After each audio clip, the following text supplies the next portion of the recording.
বন্ধুরা, তোমাদের আজকে একটা কথা বলি।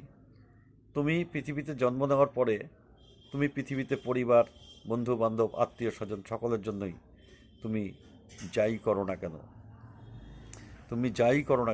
তোমার অবদান কিন্তু প্রচুর। আবার তোমার উপরেও তোমার বন্ধু বান্ধব, আত্মীয় স্বজনের অবদান প্রচুর। কিন্তু তারা যা তোমার কাছ থেকে চায় তুমি কি তা সম্পূর্ণ করতে পারো, দিতে পারো? আবার তুমি যা চাও তা তুমি সম্পূর্ণ কিন্তু পাবে না। তোমাকে এটা মাথায় রেখে তোমাকে কারোর জন্য কিছু করতে হবে।